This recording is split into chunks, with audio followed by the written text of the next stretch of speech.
Oke, sekarang kita akan masuk ke materi yang selanjutnya, yaitu hukum Hess. Ya, siapa sih yang nggak tahu hukum Hess ya? Mungkin di antara kita masih bingung, tapi kita belajar ya di sini. Oke, bunyi hukum Hess itu adalah kalau reaksi dari suatu reaksi tidak bergantung apakah reaksi tersebut berlangsung satu tahap atau beberapa tahap. Jadi kepentingan hukum Hess ini adalah sangat penting dalam perhitungan kalau reaksi yang tidak dapat ditentukan secara eksperimen. Jadi kalau kita lihat ya, suatu reaksi itu bisa melalui beberapa tahap. Contohnya ini, reaksi langsung kita lihat A ke B itu sudah diketahui delta H-nya X kilokalori. Ini namanya reaksi secara langsung. Bagaimana dengan reaksi yang tidak langsung? Contohnya, secara tidak langsung ternyata ketika bereaksi dia harus melewati C. Jadi A mau ke B ini dia harus lewati C dulu. Jadi A ke C baru C ke B. Nah, ini adalah reaksi tidak langsung. Kalau reaksi tidak langsung berarti gimana Bu? Berarti delta H ini di H2 ini ditambahkan delta H3 ini supaya dia mendapatkan A ke B ya.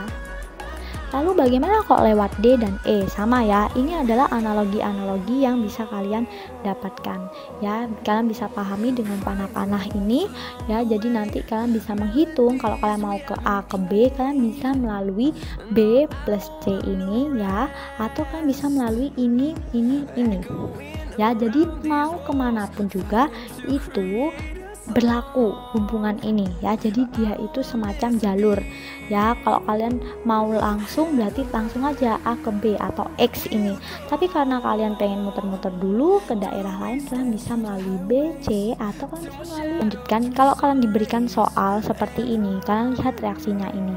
Kalau kalian diberikan reaksi seperti ini, kalian lihat pertanyaannya itu yang di sebelah kiri apa. Kalau yang di sebelah kiri ada yang di sebelah kanan, maka kalian ubah tandanya ya. Artinya apa? Yang ini kalian ubah di sebelah sini, yang ini kalian ubah di sebelah kanan ya. Jadi setelah itu kalian nanti lihat, karena awalnya tandanya negatif, karena kalian ubah reaksinya ya, dari yang di sini kalian ganti panahnya, jadi kalian nanti akan jadi positif. Karena ini dikalikan 2 mol, maka karena koefisiennya berubah jadi 2, maka juga sama delta H-nya juga dikalikan 2, seperti itu. Lalu kemudian kalian lihat hasil reaksinya ini. Hasil reaksinya kan 2H2O2. Ya udah, kalian biarkan saja untuk yang bagian atas ini ya, persamaan atas ini. Lanjut, setelah itu kalian bisa hitung, bisa cek di sini ya. Kalau udah selesai kalian bisa cek yang di sebelah kiri tanda panah dengan sebelah kanan, kalian bisa coret. Kalau dia sama H2, ini juga H2, ya udah kalian coret sama coret, karena sama-sama 2 koefisiennya maka dia habis. Lalu sebelah kiri ada O2, tapi di sebelah kanan panah ada 2O2. Oh, berarti bisa dicoret ya? Bisa.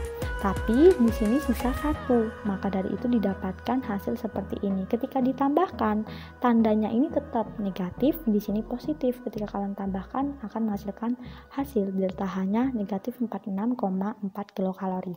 Seperti itulah hukum Hess ya. Lanjut, ini adalah pertanyaan pertanyaan contoh yang kedua ya. Contoh kedua itu seperti ini, sama sih. Ketika kalian diberikan soal suatu persamaan, kalian lihat dulu apa yang ditanyakan. Kalau yang ditanyakan C6H6 di sebelah kan kiri, maka ini diubah jadi nanti tipenya dia nanti akan jadi positif, dan yang lainnya juga mengikuti ya, begitu. Setelah itu ya sama, kerjanya gimana, kalian tinggal coret-coret. Kalau di sebelah kiri panah ada C, di kanan ada C, tinggal coret.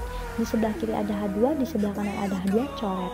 Nanti hasilnya menurun. Nah, hingga didapatkan hasil persamaan yang seperti ini. Kalian akan mendapatkan delta H sebesar ini ketika kalian jumlahkan delta H-nya. Ingat, ketika suatu reaksi ini dibalik, maka tanda delta H-nya itu diubah. Tapi kalau dia dikalikan 2 misalnya, dia akan juga delta H-nya dikalikan 2.